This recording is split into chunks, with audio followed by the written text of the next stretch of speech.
What is it, as far as you know, what is it referring to? The collective unconscious as opposed to the unconscious?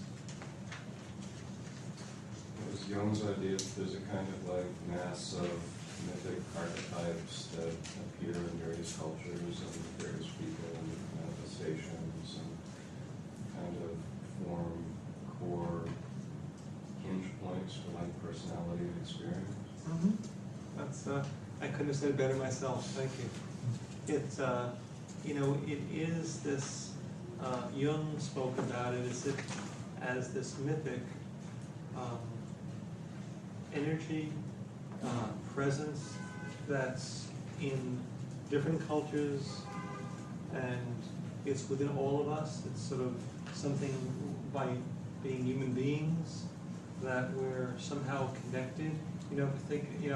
If you think about on a computer, you have the internet, and you're connected to this web of experiences. Just by having a computer, you have access to this. That by you being a human being, that we have this connection to certain mythic presences, and some of them, for example, would be one. And we also can refer to them as archetypes. And one of the archetypes is the warrior archetype. And we're going to be exploring 4 different archetypes, 4 different energies that in my experience, it's not personal. It's more, if you want to call it, transpersonal. It goes beyond personality. It goes beyond who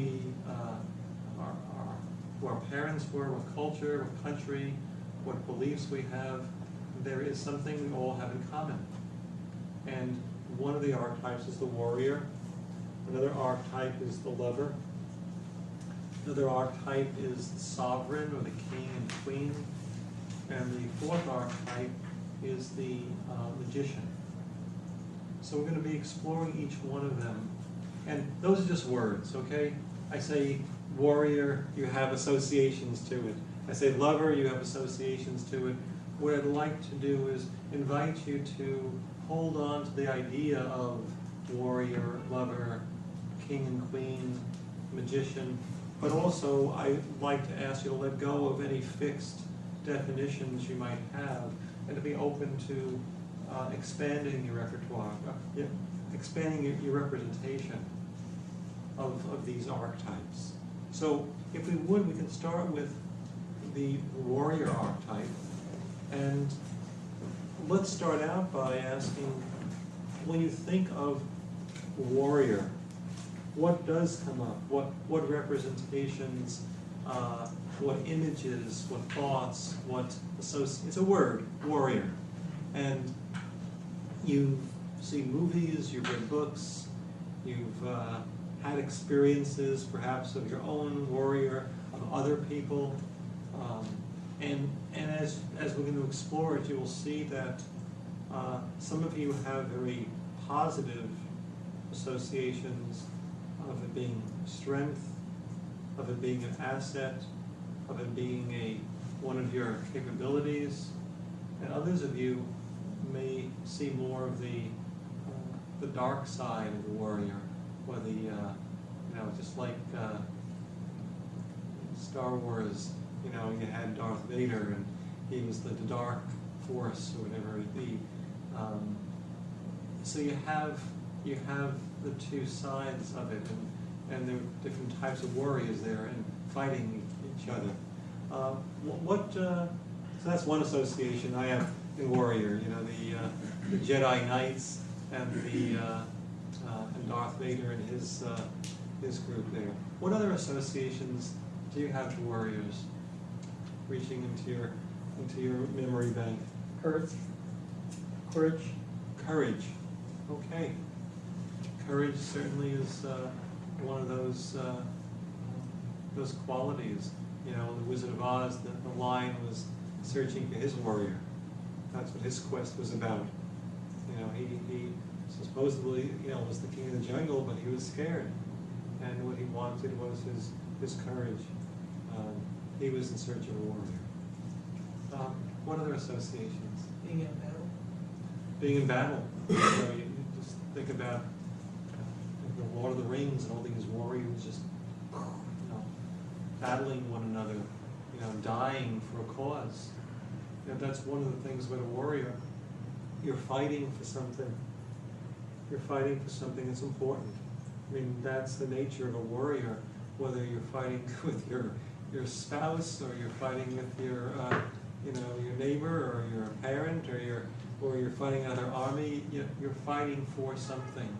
Sometimes we're fighting against also, so it's but there is that going into battle, battling for something. What other associations do you have? First thing that came up for me was barbarian, like Genghis Khan, Kublai Khan type of stuff. Mm-hmm. Yeah, so sometimes we think of warriors as barbarians, uncivilized. And I guess there is that quality of that they're not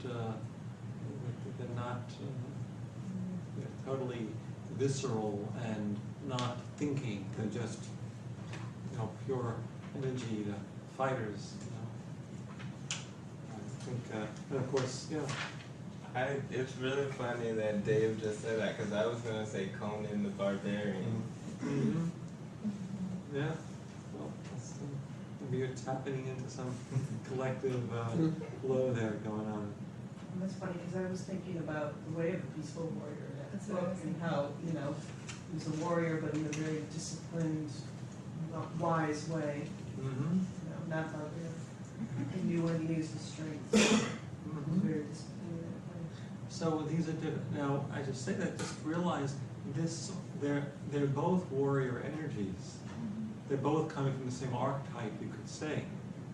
But it's that the energy is being channeled and directed in a different way. And you have a peaceful warrior versus a barbarian who's not wanting to make peace.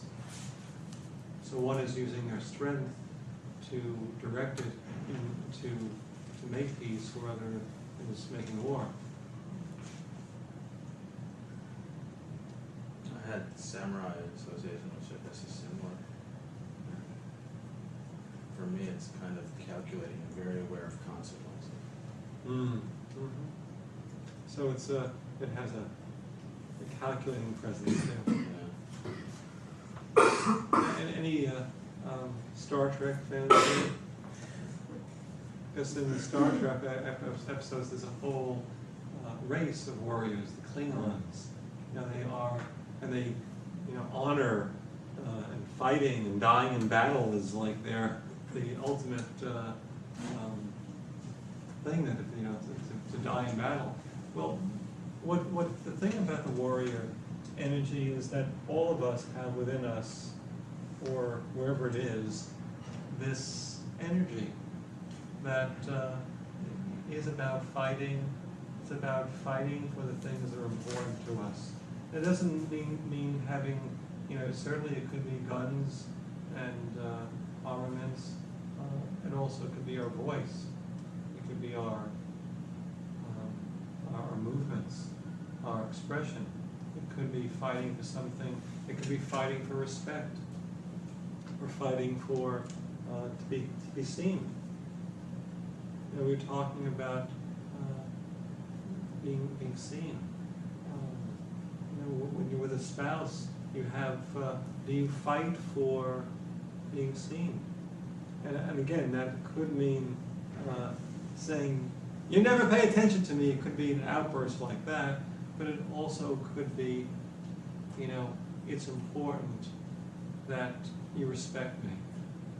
It's important that when I'm speaking, you don't interrupt me. So that would be an example of a warrior energy.